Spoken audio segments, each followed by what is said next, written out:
হিসেবে ব্যবহার করা হইতেছে। যে যখন সরকারে আসে সে তখন তার বিরোধী শক্তির চোর বাটপার খুনি অফিসারদেরকে ক্ষমতাহীন করতে পররাষ্ট্র মন্ত্রণালয়ের রাষ্ট্রদূত হিসেবে পদায়ন করে। এই যে কয়েকদিন আগে করছে না আর্মি থেকে কয়টা আজদহাকে। এর উল্টা দিক হইলো যখন সরকার কাউকে ভালো কোনো পুরস্কার দিতে পারে না, এমপি নমিনেশন দিতে পারে না, তখন তাকে রাষ্ট্রদূত বানায় আরামে থাকার জন্য একটা চাকরি দেয়। রাষ্ট্রদূত মাসে মাসে আমাকে এত টাকা দিবা, এটা নাজিমের কাছে জমা থাকে। উঠে থেকে সবার বাজার হয়, ডিসির বাজার হয়, ওই ডিসি অফিসে সবার বাজার হয়। ডিসি বলে যে আমাকে দেন একটা 50,000 টাকা দেন, 1 লাখ টাকা দেন, উঠে থেকে দিয়ে দেয়, কোনো হিসাব নাই। কলে এটা একটা দেশের সাথে আরেকটা দেশের পররাষ্ট্র নীতি কেমন হওয়া উচিত, পররাষ্ট্র নীতির মাধ্যমে একটা দেশ কতটা স্বাবলম্বী হতে পারে। আমরা হয়তোবা জানি যে পররাষ্ট্র নীতির মাধ্যম হচ্ছে বন্ধুত্বপূর্ণ সম্পর্ক সবার সাথে বজিয়ে রাখা। আসলে কি বাস্তবতা তাই? একটা রাষ্ট্রের সাথে কি আরেকটা রাষ্ট্রের বন্ধুত্ব হতে পারে? যেসব পররাষ্ট্র নীতি নিয়ে আরও নতুন কিছু আলোচনাগুলো শুনলে বুঝতে পারবেন হয়তো আমরা সেগুলো আসলে জানি না যে একটা রাষ্ট্রের সাথে আর একটা রাষ্ট্রের কী সম্পর্ক হতে পারে, এবং পররাষ্ট্র নীতির মধ্য থেকেও যে রাষ্ট্রে তার নিজের স্বার্থ হাসিল করতে পারে। গুরুত্বপূর্ণ কাজ প্রফেসর ইউনূস করেন নাই, কেউ বলেও নাই এই কাজটা করা জরুরি। আমি আজ সেই কাজটা নিয়ে আলাপ করব, যে কাজটা বাংলাদেশের জন্য অতীব জরুরি, বাংলাদেশ রাষ্ট্রের স্বার্থের জন্য জরুরি, আর তা হইতেছে পররাষ্ট্রনীতির সংস্কার। এই কাজটা কেন গুরুত্বপূর্ণ তা বোঝার জন্য আমাদের অনেক বিষয় জানতে হবে। তাই বোরিং আলাপ হবি না, আপনারা একটা নতুন বিষয় জানবার পারবেন, আমাদের জানা বোঝার এক নতুন জগৎ খুলে যাবে। আশা করি পররাষ্ট্র মন্ত্রণালয় সহ আমাদের আমলারাই আলাপটা শুনবেন। আমি যদিও মুখ্য শিক্ষক মানুষ, তাই তো শুনে দেখেন, একটু সময় নাই, নষ্টই হইল। প্রফেসর ইউনূস যেন শুনেন, এই ব্যবস্থাও করবেন। আসেন আল্লাহর নামে শুরু করি। আগে বুঝে নি পররাষ্ট্র নীতিটা আসলে কি। পররাষ্ট্রনীতি বলতে মোটা দাগে আমরা যেটা বুঝি তা হইতেছে একটা দেশের আভ্যন্তরীণ নীতির বৈদেশিক সম্প্রসারণ। এটার মানেটা আবার কি? যেমন আপনারা ওই কাঁঠাল রানীর সময় দেখতেন যে দেশে বিদেশে আমাদের সবাই মানে মন্ত্রী, এমপি, কূটনীতিক, আমলা, আর্মি, পুলিশ, রাজনীতিবিদ, ট্যুরিস্ট সবাই ইন্ডিয়ার বিশেষ পদাধিকার সম্পন্ন ব্যক্তিদের সমীহ করে চলতো, এবং তাদের সাথে দেখা হইলে ছবি খিঁচে ফেসবুকে নিজেকে গুরুত্বপূর্ণ হিসাবে প্রমাণের চেষ্টা করতো, তাই না? এর কারণ কিন্তু অন্য কিছু না। এর একমাত্র কারণ ছিল কাঁঠাল রানী ছিল ভারতের সেবাদাসী। তাই এই আভ্যন্তরীণ রীতি এইটা পররাষ্ট্রনীতির উপর প্রভাব ফেলত। এই জন্যেই আলগা মোমেন্ট কইতো এটা স্বামী স্ত্রীর সম্পর্ক। এখন আবার ওই দৃশ্য পাল্টে যাচ্ছে, তাই না? এখন মানুষ আমেরিকা বা পশ্চিমা শক্তির দিকে নিজেদের আনুগত্য প্রকাশ করিচ্ছে, কিংবা আতিফ আসলামকে দেয়া গান গাওয়ায় পাকিস্তানের সাথে সম্পর্ক উন্নয়নের কথা প্রচার করছে, তাই না? পররাষ্ট্রনীতি বিষয়টা এমন যে তা সাধারণ মানুষের চোখে সবসময় একইভাবে ধরা দেয় না। সাধারণ মানুষ শুধু তার ফলাফল দেখে, আর অধিকাংশ মানুষ তাতে গা ভাসায় দেয়। কিন্তু জুলাই বিপ্লবের পরে তা আর হইতে দেওয়া যাবে না। এখন সাধারণ মানুষ জানতে চায় যে তাদের অর্থে দেশ কেমন পররাষ্ট্রনীতি গ্রহণ করেছে। প্রবাসীরা জানতে চায় যে তাদের রেমিটেন্সের টাকা দিয়া, তাদের ভালো রাখার চিন্তা বাদ দিয়া অন্য কি কাজ করা হচ্ছে, কিভাবে হাসিনার লেসপেন্সারেরা দেশের পররাষ্ট্রনীতিকে ভারতমুখী করছিল, এবং আর কেউ যেন কখনো বাংলাদেশকে তাবেদার রাষ্ট্রে পরিণত করতে না পারে। এইগুলো এখন বিপ্লবী জনতার, বিশেষ করে প্রবাসীদের অন্তরের কথা। এই প্রবাসীরাই রেমিটেন্স বন্ধ কইরা হাসিনার গদি নাড়ায় দিছিল। এখন এই প্রবাসীরা এবং দেশের মানুষ জানতে চায় তাদের আবার কারো তাবেদারি করতে হবে কিনা। দেশের মানুষ চায় দেশের স্বার্থ রক্ষা করার পররাষ্ট্রনীতি। চলেন দেখি মানুষের এই চাওয়া আন্তর্জাতিক আইনে কি বলে। আন্তর্জাতিক আইনে দেশের সংজ্ঞা কি হবে সে ব্যাপারে সর্বজন স্বীকৃত একটা সংজ্ঞা আছে। এইটা বলে Montevideo convention on the rights and duties of states. 1933 সালে এটা সিগনেচার করা হয়েছিল, লিখিত পরিণত হয়েছে। কি আছে বলা আছে চলেন দেখি। এই কনভেনশনের অনুচ্ছেদ 1-এ বলা আছে যে স্টেট কি, রাষ্ট্র কি। তো যদি ইংরেজিত কওয়া, এডিটর সাহেব ইংরেজিটা দেখে দেন, ইংরেজি যেহেতু কইছে তাহলে ঠিকই কইছে, তাই না?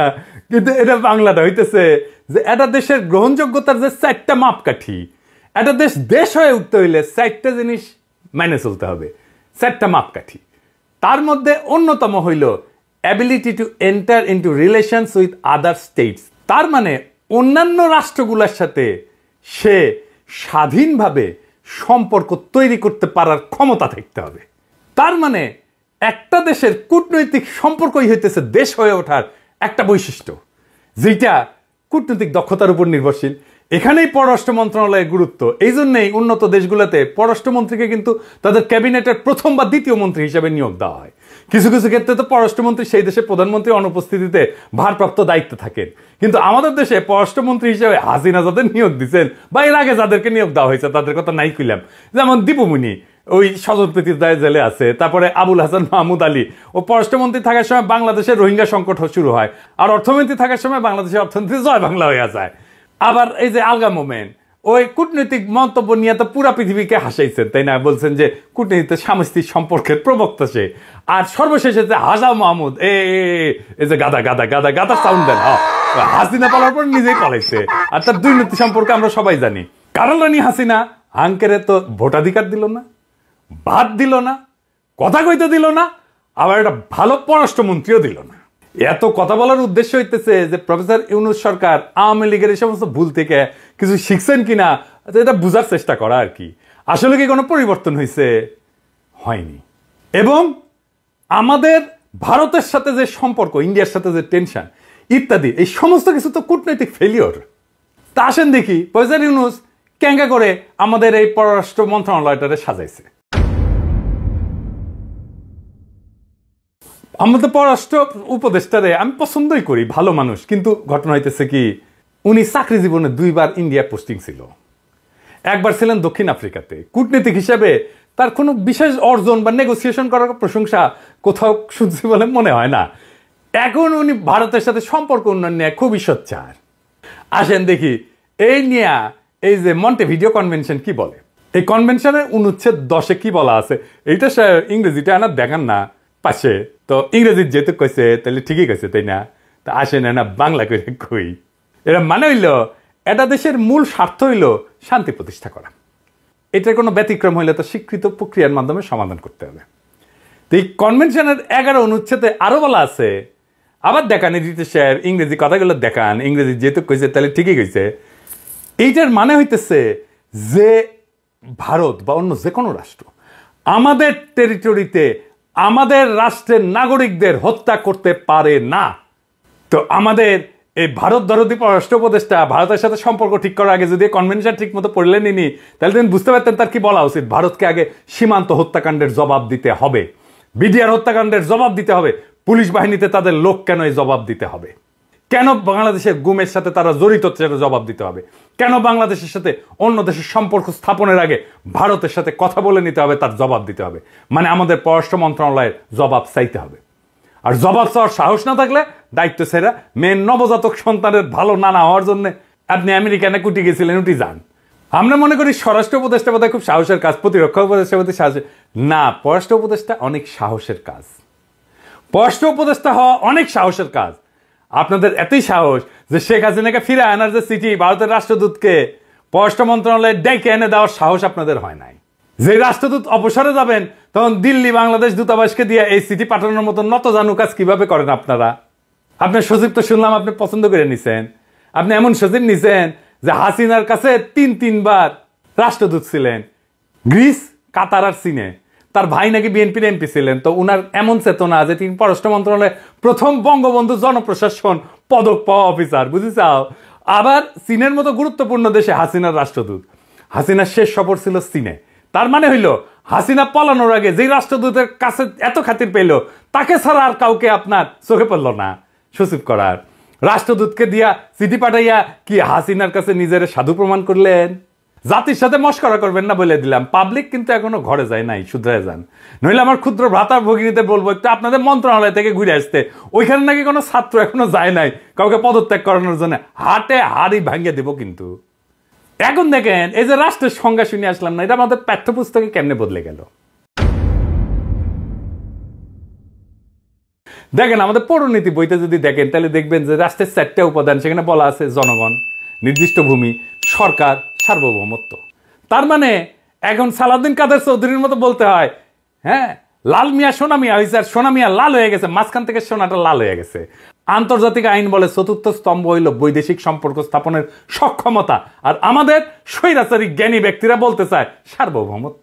এইখানে এই সূক্ষ্ম চাল আছে, তা সাধারণ মানুষ কখনই বুঝবে না। এই জন্য আমাদের প্রথম বুঝতে হবে সার্বভৌমত্ব এবং কূটনৈতিক সম্পর্ক স্থাপনের মধ্যে পার্থক্য কি। সার্বভৌমত্ব হলো কোনো রাষ্ট্র যে ক্ষমতা বলে রাষ্ট্রের আভ্যন্তরীণ সকল ব্যক্তি এবং প্রতিষ্ঠানের উপরে কর্তৃত্ব প্রতিষ্ঠা করতে পারে এবং বহিঃশক্তির নিয়ন্ত্রণ এবং হস্তক্ষেপ থেকে মুক্ত থাকতে পারে, সেই সক্ষমতা। অর্থাৎ কর্তৃত্ববাদী ও আগ্রাসী শক্তির মাধ্যমে সার্বভৌমত্ব টিকায় রাখতে হয়।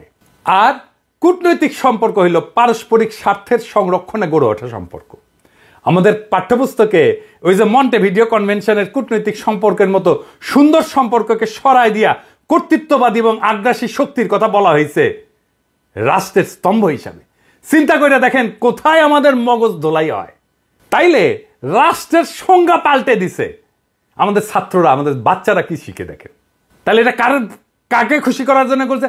নিশ্চয়ই কোনো আর্মি জেনারেলকে বা পুলিশ বাহিনীকে খুশি করার জন্য করেছে।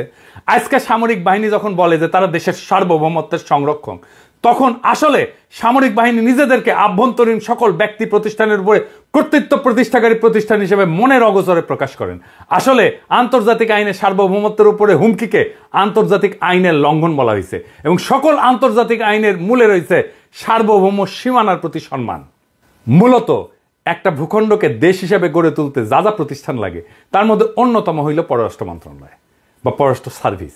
এই জন্যে কূটনীতিকে বলা হয় the first line of defence, অর্থাৎ একটা দক্ষ পররাষ্ট্র সার্ভিস একটা দেশের সার্বভৌমত্ব লঙ্ঘন হওয়া থেকে রক্ষা করতে পারে কূটনৈতিক সম্পর্কের মাধ্যমে। বিশাল ব্যাপারটা সহজে মাথায় ঢুকে নাই মনে হয় না, কারণ এই সমস্ত কনভেনশন কিন্তু আপনারা ফরেন সার্ভিস একাডেমিতে পড়েন না। জানেই বলতেছি, খোঁজ নিয়ে দেখেন। ফরেন সার্ভিস একাডেমিতে এখন প্রেস কনফারেন্সের জায়গা, প্রেস কনফারেন্স করেন ভালো কথা, বই খাতা একটু ঠিকঠাক মতো পড়ান। আমরা এখন কেমন পররাষ্ট্রনীতি আর সার্ভিস চাই, আসেন সেটা আলাপ করি। এতক্ষণ কিছু কইলাম যা আমাদের রাষ্ট্র বা রাষ্ট্র কাঠামো সম্পর্কে স্বৈরাচার কর্তৃক চাপায় দেওয়া কিছু ধারণা দেখানোর চেষ্টা করছি। এইবার আমি পররাষ্ট্রনীতি আর তার সংস্কার নিয়ে কিছু কথা কইতে চাই। আমাদের পররাষ্ট্রনীতি নিয়ে একটা কথাই প্রচলিত আছে যে সকলের সাথে বন্ধুত্ব, কারোর সাথে বৈরত্ব না। এই যে কিলাম, আরে দূর দূর দূর কিলাম, ওই যে শরার্দির বডিগার্ড হয়েছে, উই একটা কথা কইছিল, সে কথা হাসিনা পররাষ্ট্রনীতি বলে ছেলে দিছে। তো এই পররাষ্ট্রনীতি তো আওয়ামী লীগ নিজেই মানে নাই। পাকিস্তানের সাথে কি সম্পর্ক ছিল? এটা কি বৈরিতা না? হ্যাঁ, তো মন্টেভিডিও কনভেনশনের অনুচ্ছেদ 10 এবং 11 দিয়া কি তার সমাধানের চেষ্টা করা যাইতো না? যা করা হয়েছে তা তো শত্রুতা, বৈরিতা। আমেরিকা কিনে শেখ হাসিনা যে সমস্ত কথা বলছে তা কি বৈরিতা না? বৈরিতা তো। আমেরিকা যাব না, অনেক দেশ আছে, আমেরিকা না গেলে কি হয়? হ্যাঁ, আমেরিকা এই হয়েছে, ওই হয়েছে, সেই হয়েছে, এগুলো বৈরিতা না? এগুলো বন্ধুত্ব। আমাদের পররাষ্ট্র মন্ত্রণালয় আবার এইসব কথাকে বেদ বাক্য হিসাবে নিয়ে গত 16 বছর চলে আসছেন। আপনাদের ভিতরে এখনো স্বৈরাচারের দোষের বিভিন্ন পদে আছে, সেগুলো বলবো একটু পরে। হ্যাঁ, আগে একটু পররাষ্ট্রনীতি নিয়ে কথা বলি। 1 নম্বর হইতেছে আমাদের পররাষ্ট্রনীতি হবে দেশ এবং জনগণের স্বার্থে সর্বত্র সবসময়। পররাষ্ট্রনীতি শুধু দেশের কথাই বলবে না, দেশের জনগণের ইচ্ছাকে বৈদেশিক সম্পর্ক নির্ধারণে প্রতিফলিত করবে। আমাদের পররাষ্ট্রনীতি হবে সকলের জন্য এবং এই নীতির মূলে থাকবে পররাষ্ট্র সার্ভিস। 2 নাম্বার, আমাদের দেশের সবাই সব নীতি নির্ধারণ নিয়ে কথা বলে না। স্বরাষ্ট্রমন্ত্রী যেমন পরিবেশ নিয়ে কথা বলে না, গণপূর্ত মন্ত্রী যেমন মৎস্য পানি সম্পদ নিয়ে কিছু বলে না, কিন্তু সব মন্ত্রী, সব উপদেষ্টা পররাষ্ট্রনীতি নিয়ে কথা বলার লোভ সামলাতে পারেন না, জিভ লক করে ওঠে। পররাষ্ট্র মন্ত্রণালয়ে একজন মুখপাত্র থাকবে, তিনি প্রত্যেক সপ্তাহে একবার কূটনৈতিক ব্রিফিং করবেন। পররাষ্ট্র উপদেষ্টা মাঝে মাঝে স্পর্শকাতর বিষয় নিয়ে কথা বলতে পারেন, তবে যত তথ্য পররাষ্ট্রনীতি নিয়ে কথা বলা বন্ধ করতে হবে। আর ওই যে সুন্দরী কোটার রেজনা, ওই যে আন্ডিয়ার সাথে সম্পর্ক, ওই কথা কইলে কিন্তু আবার ধর্ম একেবারে একদম ঠাইসা ধর্ম কয়ে দিলাম। একই সাথে আপনার উপদেষ্টারা যেখানে সেখানে বিদেশি কূটনীতিকদের সাথে দেখা করা বন্ধ করতে হবে। সিম্পল হিসাব, সাদা চামড়া দেখলে মাথা ঠিক থাকে না, সাদা আমরা সাদা উঠি গেল ঠিকই কালো। বিদেশিদের সাথে দেখা করবেন কিন্তু পররাষ্ট্র মন্ত্রণালয়ের সাথে পরামর্শ করবেন আগে, তার আগে না। কোনো বিদেশি কূটনীতিক আভ্যন্তরীণ রাজনীতি নিয়ে কথা বলতে পারবে না।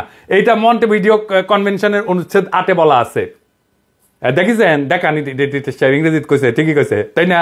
হ্যাঁ, ভিয়েনা কনভেনশনে একই কথা কওয়া আছে। এই সহজ বিষয়টা বাস্তবায়নে এত জটিলতা কথা আমার জানা নাই। 3 নাম্বার, পররাষ্ট্র মন্ত্রণালয় অন্য সার্ভিসের লোক পদায়ন বন্ধ করতে হবে। ও বুড়ঙ্গামারিতে কাজ করা ইউনেকে এই না জেনেভায় লেবার কাউন্সিলের প্যানেলের তো উপদেষ্টারা হেনস্থা হবে, এটাই স্বাভাবিক। Labour wing, passport, visa wing, commerce wing, এই নামে যে সমস্ত পদ সৃষ্টি করা হয়েছে সেখানে কি আপনারা শ্রম বিভাগ, পাসপোর্ট অধিদপ্তর থেকে পদায়ন করেন না? এখানে আপনারা কাদের দেন? প্রশাসন ক্যাডার থেকে ভুরঙ্গামারিতে কাজ করে আসা অফিসারকে পদায়ন করেন কেন? ওইসব দপ্তরের অফিসারদের পদায়ন করেন না কেন? পাসপোর্ট ভিসা উইং এ কেন পাসপোর্ট অধিদপ্তর থেকে একজন অফিসার আসবে না? লেবার উইং থেকে কেন শ্রম অধিদপ্তর থেকে একজন অফিসার আসবে না? কমার্স উইং এ কেন বাণিজ্য অধিদপ্তর থেকে একজন লোক আসবে না? কারণ কইবেন যে তা তো ক্যাডার অফিসার না, আপনাদের দূতাবাসগুলোতে তো অ্যাটাশে পদ আছে না, ওই পদে পাঠান। যারা জনসম্পৃক্ত কাজ করে তাদের সুযোগ কইরা দেন, কম পয়সায় ভালো সার্ভিস পাবেন। ভুরঙ্গামারির ইউনো প্রথম সচিব হইয়া 3-4 বছর বিদেশ ভ্রমণ করে যখন দেশে ফেরত যাবেন, তখন গিয়া তো তিনি তুলা উন্নয়ন বোর্ডের পরিচালক হবেন। বিদেশ থেকে তার কূটনৈতিক শিক্ষা নিয়ে দেশের কোন কাজটা করতে পারবেন উনি?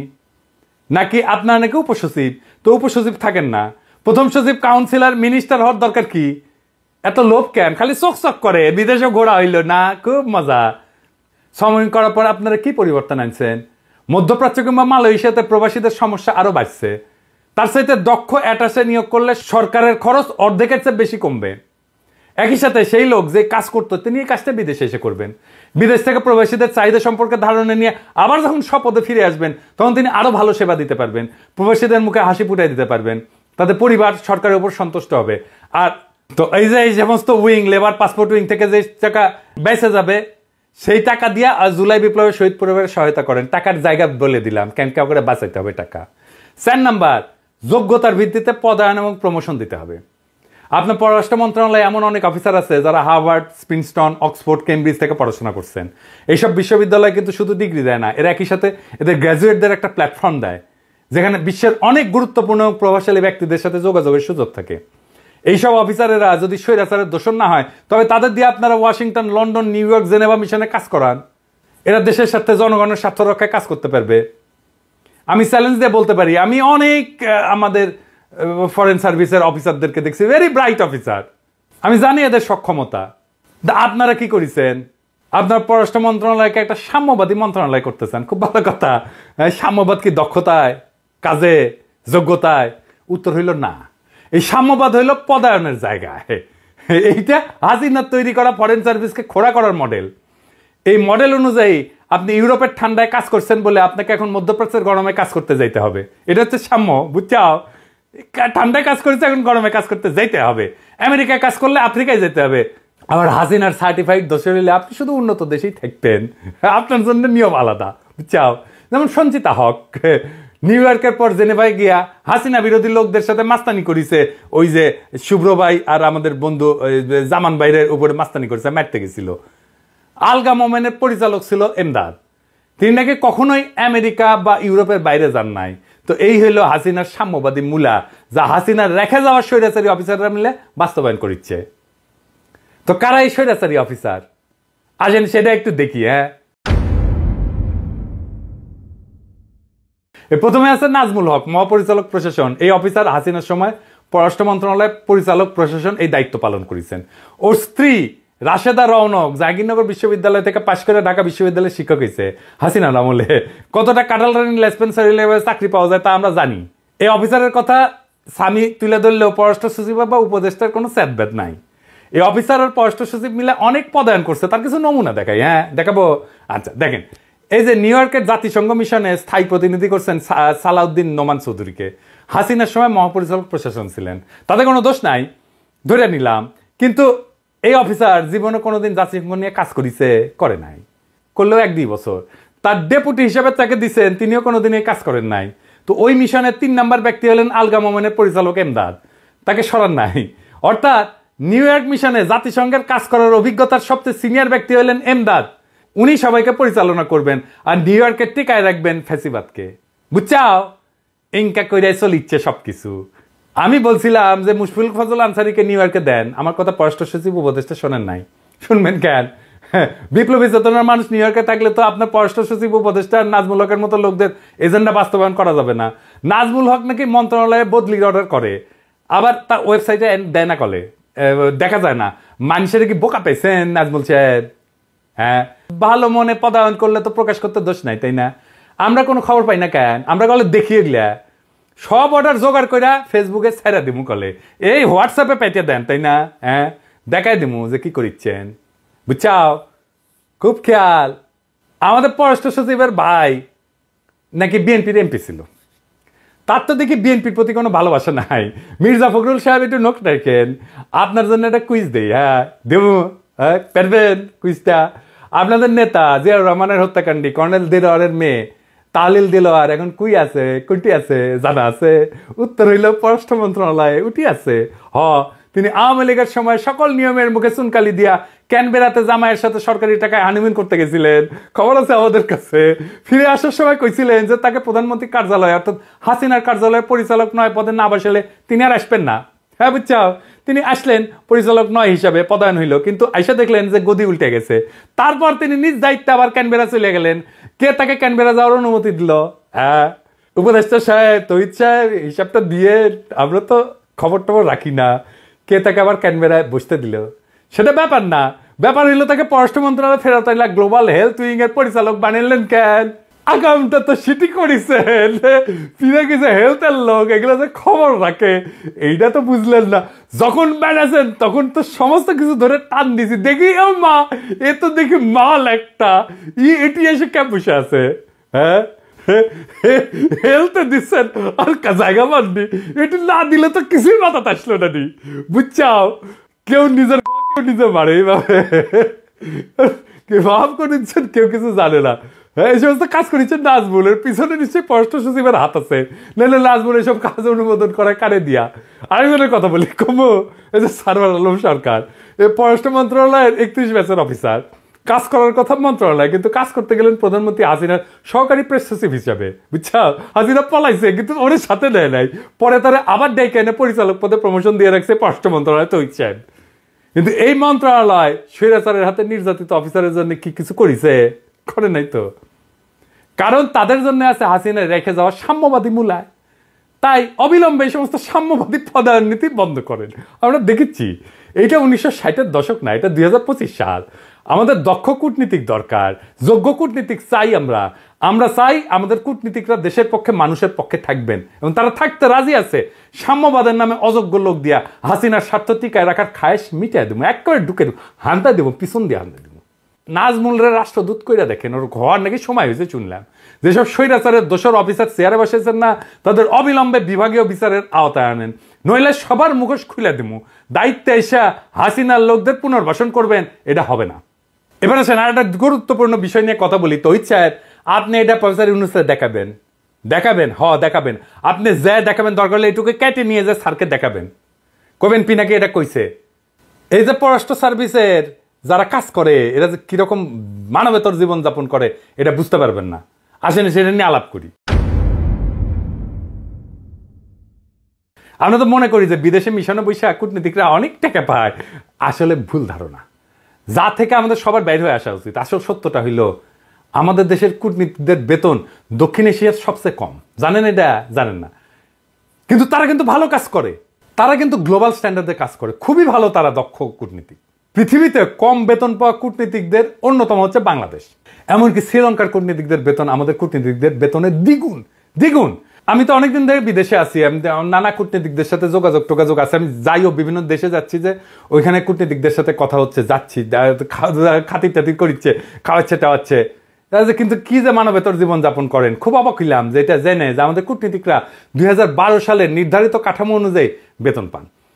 কারণ হাসিম না কান্দুম, 2012 সালের কাঠামো, এটা 2025 সাল। 2012 থেকে এই পর্যন্ত পৃথিবীতে 2টা মহামন্দা গেছে, কোভিড ক্রাইসিস গেছে। 2012 সালে ইউরোপে যে জিনিসের দাম ছিল 1 ইউরো, এখন সেটা 3 ইউরো। অন্যদিকে অর্থ মন্ত্রণালয়ে অনবদ্য আর্থিক ব্যবস্থাপনায় আমাদের মুদ্রাস্ফীতি এখন চরমে। 2012 সালে যদি একজন 2000 ইউরো দিয়ে সংসার চালাইতো, তিনি এখন সংসার চালান আসলে সেই দিনের প্রেক্ষাপটে 800 থেকে 900 ইউরো দিয়া। আমাদের ফ্রান্সে এই বেতন দিয়া কিচ্ছু করা যায় না, কারণ সর্বনিম্ন বেতন হইল 1300 ইউরো, সেটাও পায় না তারা। অর্থাৎ আপনি আপনার কূটনীতিকদের ঠিক মতো বেতন দেন না। মিসকিন সার্ভিস দিয়া আপনি দেশের বৈদেশিক সম্পর্ক কিভাবে ঠিক রাখবেন? আমাদের কূটনীতিকদের হাতে একটাই উপায় আছে, তা হলো পাসপোর্ট আর কনসুলার সেবা থেকে দুর্নীতি করা। আবার যাবার সুকৌশলে প্রশাসন ক্যাডার দখল করে নিছে, বুঝছাও, বিভিন্ন উইং কইলা। তাই তাদের অফিসাররা মোটামুটি প্রশাসনের কাছ থেকে $50-100 নিয়ে ভালোই আছেন, কারণ অপরাধ ধরা পড়লে তখন খুব সহজে অপকর্ম দূতাবাসের উপরে চালায় দেওয়া যায়। মানুষ তার জানে না কোন রসুনের কোন জায়গায়। আপনাদের প্রশাসন ক্যাডার কিন্তু আবার এই সমস্ত মুদ্রাস্ফীতির কথা বলে নিজেদের বেতন স্কেল ঠিকই বাড়াইছেন 2 বার, একবার না 2 বার। আজকে একজন প্রশাসন ক্যাডারের অফিসার ফোন দিছিল আমারে কইতেছে, আমি কইলাম যে আপনারা যে অন্যায্য অন্যায় করিচ্ছেন অন্যান্য ক্যাডারের সাথে নিজেদের লজ্জা লাগে না? নিজেদের স্কেল বাড়াইছেন 2 বার, আপনি কেন কূটনৈতিকদের বেতন বাড়ান নাই ভাই? একবারও বাড়ান নাই। একবার বাড়াইতেন বুঝতাম তাইলে। হাসিনাকে নির্বাচনে জিতাই দিয়ে আবার একই ধান্দা করিচ্ছিলেন যে আবার বাড়াবেন, পারেন নাই। কিন্তু তারা বিদেশে কূটনীতিকদের বেতন আর বাড়ান নাই। মানে আবার বলতে হয় যে লাল মিয়া সোনা মিয়া হয়েছে, সোনা মিয়া লাল হয়েছে, মাঝখান থেকে সোনাটা লাল হয়ে গেছে। বিদেশে কি মুদ্রাস্ফীতি হয় না? আর কূটনীতি করা অফিসার তাদের পরিবারকে খাওয়াবেন না দেশের জন্য কূটনীতি করবেন, তা নিয়ে আপনারা ভাবেন? চলবে কেমন করে রে ভাই? এই টাকায় তো চলে না রে ভাই, সংসার চলে না। কি জায়গায় রেখেছেন? এরকম করে থাকে এখন? এভাবে থাকা যায়? কি ভাবেন ওদের নিয়ে আপনারা? যদি মেধা না পাইরা তাদের জীবিকায় কষ্ট দিয়া যাইতেছেন, এটা লজ্জার কথা রে ভাই। এত বেইনসাফি করেন মানুষদের সাথে। এইবার আমাদের দক্ষ অর্থ মন্ত্রণালয়ের নতুন অর্থনৈতিক থিওরি আপনাদের বলবো। এই বেতন কাঠামো নিয়ে পররাষ্ট্র মন্ত্রণালয় অনেকদিন ধরে কথা বলে আসতেছে। সম্প্রতি গত 22শে ডিসেম্বর তারা পররাষ্ট্র মন্ত্রণালয়ের কর্মচারীদের বিদেশে বেতন বাড়ায়। সেখানে রাষ্ট্রদূত পর্যায়ে কয়েকটা দেশের বেতন বলতেছি। তার আগে থেকে বলি আসবেন না, হ্যাঁ প্লিজ আসবেন না, হ্যাঁ গভীর চোখ দিয়ে দেখেন, মমতা দিয়ে দরদ দিয়ে দেখেন, দেখবেন স্বৈরাচারের গন্ধ পাবেন, হাসিনার গন্ধ পাবেন। নেপালের কাঠমান্ডুতে রাষ্ট্রদূতের বেতন $2,487 থেকে বাড়ায় করা হয়েছে $3,193। ইরানের তেহরানে একই পদে বেতন $2,572 থেকে বাড়াই করা হয়েছে $3,421। ইথিওপিয়ার আদিস আবাবায় $2,573 থেকে বাড়ায় $3,422 করা হয়েছে। সুদানের খার্তুমে $2,685 থেকে বাড়ায় $3,571 করা হয়েছে। নাইজেরিয়ার আবুজাতে $2,799 থেকে বাড়ায় $3,108 করা হয়েছে। এবার দেখি ইউরোপে উন্নত দেশের চিত্র। বার্লিনে $2,827 থেকে $3,017। প্যারিসে $2,996, এটা বাড়ায়নি, অপরিবর্তিত রেখেছে। কেন? ওই যে পিনাকি আছে এটি ওখানে শাস্তি দেওয়া লাগবে, বুঝছাও। মাদ্রিদে $2,714 থেকে বাড়ায় $2,760 করছে। সুইডেনের স্টকহোমে $2,807, এটাও অপরিবর্তিত রেখেছে। তো ওই মনে করেছে সুইডেনে বোধহয় আমার আর একটা পরিবার আছে, আমি বোধহয় বিয়ে শাদী করে আসছি, সেজন্য বাড়ায়নি, বুঝছাও। লন্ডনে $2,940 থেকে বাড়ায় $3,102 করেছে। আমি ভাই কোনো ইকোনমিস্ট না ভাই, এখন আমার পিএইচডি কমপ্লিট হয় নাই, আমি নিজের ইকোনমিস্ট কই না।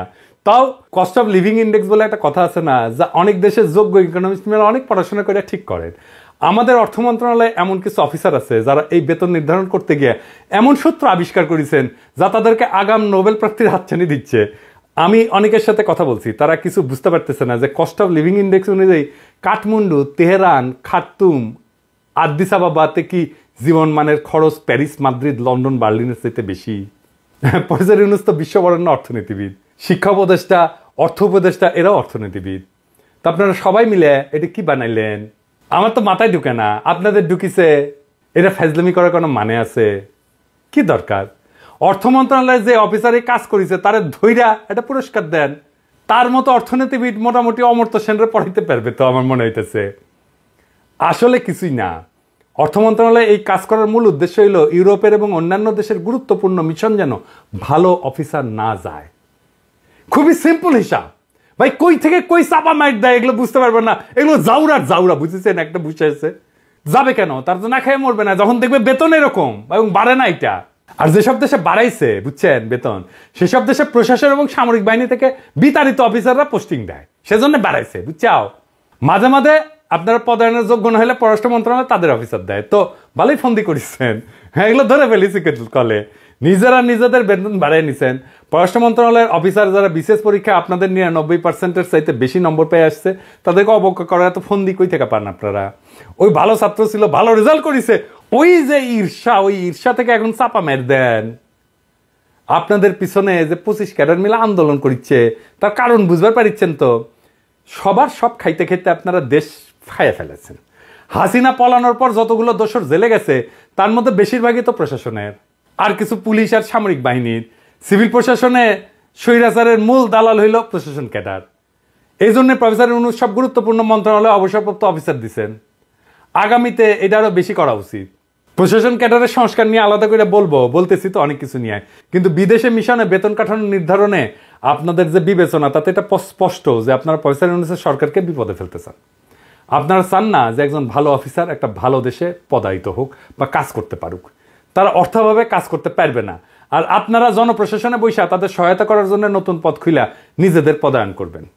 জাতি এইসব চালাকি এখন বুঝে, তাই এই প্রহসনের বেতন কাঠামো অবিলম্বে পুনর্নির্ধারণ করেন। সুদানের রাষ্ট্রদূতের বেতন $৩,৫৭১ হইলে ইউরোপে তা $৫,০০০ হইতে হবে। এটাই বৈশ্বিক বাস্তবতা রে ভাই। পররাষ্ট্র মন্ত্রণালয়ে আলাদা সংস্কার কমিশন করতে হবে। কেন? আসেন এটা আলাপ করি। স্বাধীনতার পর থেকে লাগাতার এই মন্ত্রণালয়কে একটা ডাম্পিং গ্রাউন্ড হিসেবে ব্যবহার করা হইতেছে। যে যখন সরকারে আসে সে তখন তার বিরোধী শক্তির চোর বাটপার খুনি অফিসারদেরকে ক্ষমতাহীন করতে পররাষ্ট্র মন্ত্রণালয়ের রাষ্ট্রদূত হিসেবে পদায়ন করে। এই যে কয়েকদিন আগে করছে না আর্মি থেকে কয়টা আজদহাকে। এর উল্টা দিক হইল যখন সরকার কাউকে ভালো কোনো পুরস্কার দিতে পারে না, এমপি নমিনেশন দিতে পারে না, তখন তাকে রাষ্ট্রদূত বানায় আরামে থাকার জন্য একটা চাকরি দেয়। রাষ্ট্রদূত কোনো আরামের বিষয় না রে ভাই। অনেক কূটনৈতিক জ্ঞান, দক্ষতা, অভিজ্ঞতা, কানেকশন এগুলো একজন রাষ্ট্রদূতের আবশ্যিক গুণ। কিছু মানুষের এসব গুণ এমনিতেই থাকে, যেমন আমাদের মুশফিক ফজল আনসারি। কিন্তু সম্প্রতি দেখলাম যে হাসিনার 3 ঘনিষ্ঠ মেজর জেনারেল রাষ্ট্রদূত করে নিয়োগ দিচ্ছেন। কেন? রাষ্ট্রদূত নিয়োগ পররাষ্ট্র মন্ত্রণালয়ের ব্যাপার, জনপ্রশাসন মন্ত্রণালয় কেন নিয়োগ দিবে? ভাই কার গোয়াকে মারিচ্ছে ধুলাই অন্ধকার, কোনো কিছু ঠিক ঠিকানা নাই। আপনাদের এই মেজর জেনারেলদের এত ভালো লাগলে নিয়ে সচিব বানান নিজের ক্যাডারে।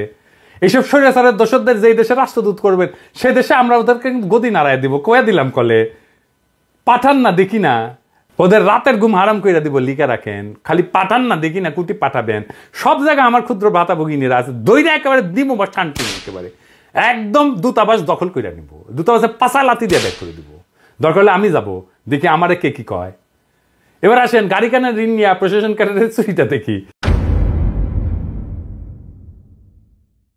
সরকার উপসচিবদের গাড়ি কেনার জন্য 30 লক্ষ টাকা ঋণ দেয়, আবার এই গাড়ি ব্যবস্থাপনার জন্য মাসে 50,000 টাকা দেয়। প্রশাসনের অফিসারদের অফিসের গাড়ি ব্যবহার করা কতটুকু কমছে তা কোনোদিন কোনো রিপোর্টে দেখলাম না। তো আসলে তো কমে নাই।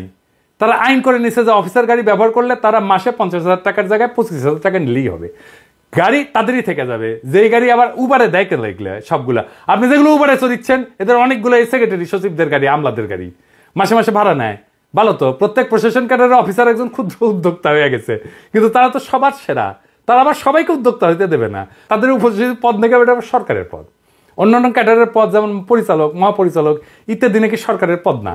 এমনকি তাদের চাইতে বিসিএস পরীক্ষা বেশি নম্বর পাওয়া পররাষ্ট্র ক্যাডারের পদগুলোও নাকি সরকারের পদ না। তাই তাদেরকে নাকি গাড়ি কেনার লোন দেওয়া যাবে না। কিন্তু আসল জায়গায় কিন্তু টনটানা তারা চাও যে সামরিক বাহিনীর মেজরদের কিন্তু অনুমতি দিছে, পুলিশের এসপিদের দিছে, জেলা জজদের দিছে। অর্থাৎ যার হাতে অস্ত্র আছে, ক্ষমতা আছে, কিছু করবার পারবে, আইন আছে, তাদের দিছে। যাদের মাধ্যমে দেশের কৃষি বিপ্লব হয়, রাজস্ব আসে, শিক্ষা প্রতিষ্ঠান চলে, প্রকৌশলী কাজ হয়, তারা নাকি ঋণ পাবে না। যারা চিকিৎসা দেয় তারাও পাবে না। তো 25 ক্যাডার আপনাদের এই বৈষম্যমূলক ব্যবস্থা মানবে কেন? দিচ্ছে শান্টিং ঠিক হয়েছে, আরো বেশি দে, লাল করে দে, পিঠে একদম পাশার সামনে লাল করে দে। সকল ক্যাডারের সদস্যদের পদোন্নতির জন্য আপনাদের তৈরি করা সুপিরিয়র সিলেকশন বোর্ডে আসতে হয়। এই বোর্ডে আপনাদের মন্ত্রী পরিষদ সচিব, মুখ্য সচিব, জনপ্রশাসন সচিব মিলে ঠিক করবেন কে কে পদোন্নতি পাবে। আবার আপনাদের পদোন্নতিও আপনারাই নির্ধারণ করেন। এই জন্যই আপনাদের 400 অতিরিক্ত সচিবের পদ থাকলেও আপনারা 900 অফিসারকে সেখানে পদোন্নতি দেন। আবার অন্য ক্যাডারকে পদোন্নতি দিতে আপনাদের কত কষ্ট। আমি জনপ্রশাসন সংক্রান্ত সংস্কার কমিটিকে বলবো অবিলম্বে এইসব বৈষম্যমূলক বিষয়গুলো আমলে নেন। প্রশাসনের ক্যাডারের অফিসারদের কেন অন্য ক্যাডারের পদে চাকরি করতে হবে? আপনাদেরকে নিজস্ব ক্যাডারে কোনো কাজ নাই, কাজ কম, এটা আমরা জানি। তো কাজ কম থাকলে নিয়োগ কমান, সরকারের অর্থ বাঁচান। জনগণের অর্থ লোপাট করতে এখনো বছরে 13 কোটি টাকা আপনাদের রিটায়ার্ড অফিসারদের পদোন্নতির জন্য বরাদ্দ দেন। প্রশাসনের কেউ অন্য ক্যাডারে পদায়নের সাথে যদি এতই খায়েশ থাকে, তাহলে আসলে প্রশাসন থেকে পাওয়া সকল সুযোগ সুবিধা রাষ্ট্রীয় কোষাগারে জমা দিয়ে আসতে হবে, নাহলে সবাইকে সমান সুযোগ দিতে হবে। দেশটা তো আপনাদের বাপের না, মগের মুল্লুক না। আপনারা নিজেদের স্বার্থে স্বৈরাচার তৈরি করেন। 2018 সালে শেখ মুজিবের মূর্তি বসানো নিয়ে আলেম সমাজ প্রতিবাদ জানালে আপনাদের মুখ্য সচিব কাই কাউসের নেতৃত্বে আপনার প্রশাসন ক্যাডারের চিন্মৈত্রী সম্মেলনের সরকারি সমাবেশ করেছিলেন। তাকে আমরা ভুলে গেছি? কে কে গেছিলেন জানি তো, লিস্টি আছে তো। ওই সমাবেশে সবাই কলে শপথ নিছিলেন হাসিনাকে আমৃত্যু গতিতে রাখার জন্য। শেয়াটন থেকে খাবার আনিছেন, টাকাকে দিছে, চাঁদাবাজি যে করেছেন এটাও জানি। আপনাদের ডিসিরা এলআর ফান্ডের নামে উন্মুক্ত চাঁদাবাজি করেন, এটা কলে সবাই জানে। এলআর ফান্ড কি? আসেন শুনি এলআর ফান্ড কি। এলআর ফান্ড হইতেছে, ধরেন একটা জেলায় একটা পুকুর আছে, একটা মাঠ আছে, এটা ইজারা দিবে। তো ওইটা ইজারা দিলে ন্যায্য ভাড়া হইতেছে, ন্যায্য দাম হইতেছে ধরেন 1 কোটি টাকা, ওই দিবি ওইটা 2 লাখ টাকায়। আর কবি যে তুমি মাসে মাসে আমাকে এত টাকা দিবা, এটা নাজিমের কাছে জমা থাকে। উঠে থেকে সবার বাজার হয়, ডিসির বাজার হয়, ওই ডিসি অফিসে সবার বাজার হয়। ডিসি বলে যে আমাকে দেন একটা 50,000 টাকা দেন, 1 লাখ টাকা দেন, উঠে থেকে দিয়ে দেয়, কোনো হিসাব নাই কলে এটা, বুঝছাও? তো এই উন্মুক্ত চাঁদাবাজি চলে, ডিসি গুলো করে।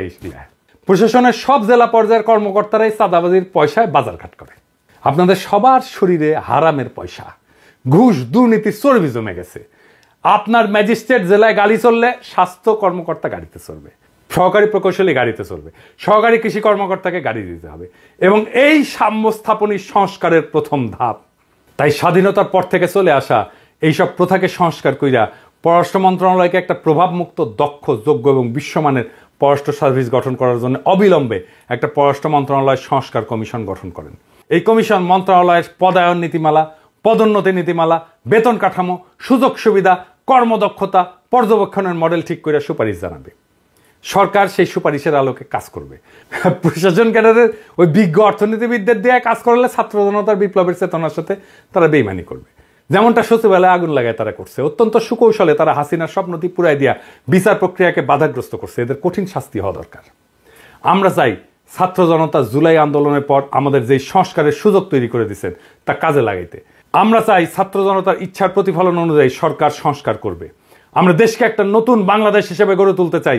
আমরা চাই আমাদের দূতাবাসগুলো তাদের দক্ষতা অনুযায়ী দেশ স্বার্থ সংরক্ষণে কাজ করবে, প্রবাসীদের পাশে দাঁড়াবে, তাদের দুঃখ কষ্ট শুনবে, সমাধানের জন্য কাজ করবে। আমরা চাই গুণগত পরিবর্তন, যৌক্তিক সংস্কার। আমরা চাই এমন ব্যবস্থা যেখানে স্বৈরাচার চিরতরে নিপাত যাবে। আমাদের সংগ্রাম ততদিন চলবে, ততদিন পর্যন্ত আমরা বিশ্রাম নেব না, যতদিন পর্যন্ত না আমরা একটা সাম্যের সমাজ, আমরা একটা ইনসাফের সমাজ কায়েম করতে পারি। আলোচনাগুলো শুনেছেন, শুনে বুঝতে পেরেছেন পররাষ্ট্র নীতি আসলে কতটা গুরুত্বপূর্ণ এবং জরুরি। আলোচনা শুনে অবশ্যই মন্তব্য করবেন। আমার কথা হচ্ছে, পররাষ্ট্র নীতি এমনই যেখানে একটা দেশ তার স্বার্থ দেখবে, ঠিক সেই জায়গায় গিয়ে দেশ তার স্বার্থ বা তার বন্ধুত্ব যে কোনো মুহূর্তে পরিবর্তন করবে। আপনি ভারতের দিকে তাকান, আমেরিকার সাথে এত সম্পর্ক ভালো থাকা সত্ত্বেও আমেরিকা রাশিয়ার উপর নিষেধাজ্ঞা দেওয়ার পরেও রাশিয়া থেকে তারা তেল নিয়েছে। কেন নিয়েছে? এখান থেকে তারা সাশ্রয়ে তেল পেয়েছে। এখানে তারা ভারতে আমেরিকার সাথে ভালো সম্পর্ক সেটার দিকে তাকায়নি, কারণ রাষ্ট্র সবসময়ই তার নিজের চাহিদা বা নিজের ভালো বুঝবে। সেটা যদি অন্য রাষ্ট্রের ক্ষতি করে বা অন্য রাষ্ট্রের স্বার্থ বিলীন করে করতে হয়, সেটাই হচ্ছে রাষ্ট্রীয় স্বার্থ। আর এটাই হচ্ছে রাষ্ট্রের মূল পররাষ্ট্র নীতি।